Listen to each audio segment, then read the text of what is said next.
प्यारे बच्चों, class 8 math chapter 9 mensuration exercise 9.2 का क्वेश्चन नंबर 2।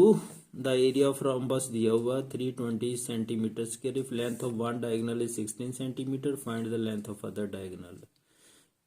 हम d1 d2 लिख लेते हैं। Let the length of other diagonal d2 मान लेते हैं, वो तो हमें पता नहीं। Length of one diagonal d1 16 centimetre दी हुई है। एरिया ऑफ रोम्बस आपको पता ही है, formula 1/2 into d1 into D first diagonal into second diagonal. Rhombus की वैल्यू थी 320 इक्वल टू 1/2। d1 कितना है 16, d2 वो हमने निकालना है। अब इसको सॉल्व करते हैं जी, जहाँ ही काट लो तो ये बच गया 320 जी, 8 डिनोमिनेटर में चल जाएगा बराबर d2।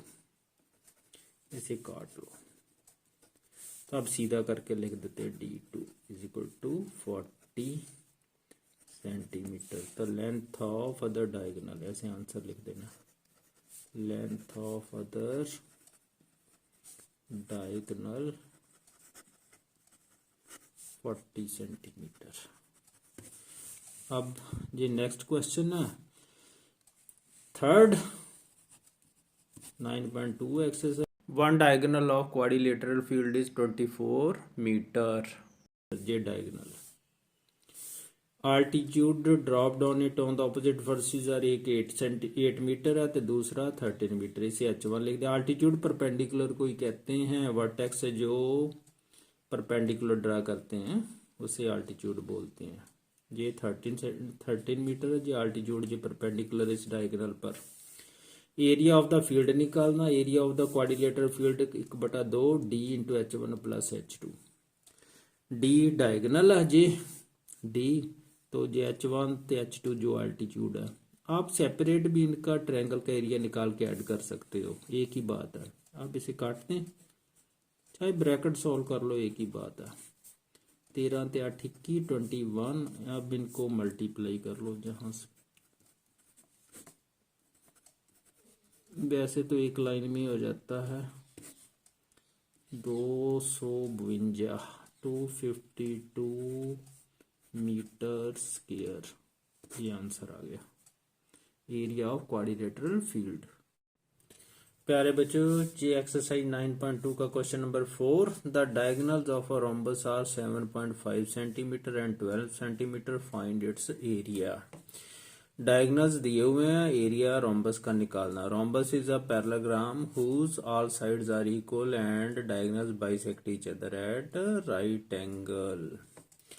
d1 is diagonal d1 7.5 centimetre, दूसरा डायगोनल d2 12 सेंटीमीटर है। एरिया ऑफ रोम्बस निकालना है तो हमें फार्मूला पता है, 1/2 into first diagonal into second diagonal d1 into d2। जहाँ डायगोनल को d1 d2 लिखा ना हमने डायगोनल्स को। अब वैल्यू पुट कर देते हैं, 1/2 इंटू 7.5 इंटू 12। अब काटो 7.5 को 675 को 6 से पहले मल्टीप्लाई कर लो। 6 5 30, 6 7 42 ते 3 45, तो डेसिमल एक अंक छड़ के लग जाना। 45.0 सेंटीमीटर स्क्वायर। इसे 45 सेंटीमीटर स्क्वायर भी लिख सकते हो आप।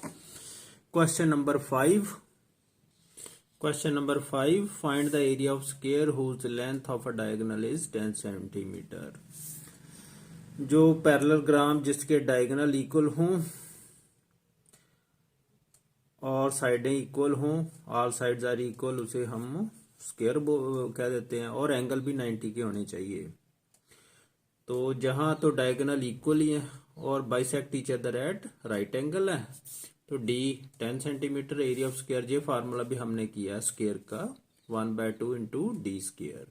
तो d 10 सेंटीमीटर, 10 का स्क्वायर हो गया 1/2 इंटू 10 इंटू 10। अब काट लो, 2 5 10, 5 50, तो 50 सेंटीमीटर स्क्वायर। ये यूनिट लिखना जरूरी होता है, एरिया का यूनिट स्क्वायर में होता है। 6 question, find the area of rhombus whose side is 8 centimetre, altitude 4.8 centimetre दिया हुआ है। जो base of the rhombus 8 centimetre, b भी लिख सकते हो, आल्टीट्यूड को हाइट भी कह देते हैं, एच भी लिख सकते हैं। 4.8 सेंटीमीटर ये आल्टीट्यूड है, जो परपेंडिकुलर डिस्टेंस होता है ना between the opposite sides that is height भी कह देते हैं, अल्टीट्यूड भी कह देते हैं। अल्टीट्यूड होता है वर्टेक्स से अगर बेस ऑपोजिट जो उसका बेस उस पर जो परपेंडिकुलर ड्रा करते हैं ना उसे अल्टीट्यूड कहते हैं। तो वो 4.8 सेंटीमीटर रहा, तो ये हाइट ही हो गई। एच भी लिख सकते हो आप। Therefore area of the rhombus, rhombus किसे कहते हैं? Rhombus is a parallelogram whose all sides are equal and diagonals bisect each other at right angle. यही डेफिनेशन है। तो area of rhombus base into altitude, base कितना है 8 centimetre. जहां area of parallelogram वाला फार्मूला लग रहा है, क्योंकि पैरेललोग्राम तो है ही है ना, अल्टीट्यूड दिया तो बेस इनटू हाइट, अल्टीट्यूड का मतलब जहां हाइट ही एच ही है जी, जहां एच भी लिख सकते हो हाइट भी। Base into altitude 8 centimetre base, base तो सभी ये साइडें सभी बराबर इसकी, ये बेस भी 8 सेंटीमीटर, अल्टीट्यूड 4.8। अब इनको मल्टीप्लाई कर लो, 48 को 8 से मल्टीप्लाई किया, 8 8 64, 8 चौका 32, 38। तो अब डेसिमल एक अंक छोड़ के ला देना, तो 38.4। अगर जहां 4.8 लिखा, जो मल्टीप्लिकेशन करते हैं ना हम डेसिमल निकाल के करते हैं फिर डेसिमल लगा देते हैं। कहने का मतलब जहां डेसिमल नहीं लगाने की जरूरत, जब लिखेंगे ना जहां, तो जहां डेसिमल ऐसे लगा देंगे एक डिजिट छोड़ के राइट तरफ इकाई की तरफ से। जहां भी डेसिमल जहां लगाने की जरूरत नहीं, जहां तो 450 आया तो जहां आपने लिखना है ना, जब ये क्वेश्चन नंबर 4 है तो 45 पॉइंट, जहां डेसिमल वंस डिजिट्स की तरफ से एक अंक छोड़ के लगाना, 45.0 सेंटीमीटर के। ये क्वेश्चन नंबर 4 था। जहां एरिया का यूनिट लिख लेते हैं वो आना सेंटीमीटर स्क्वायर।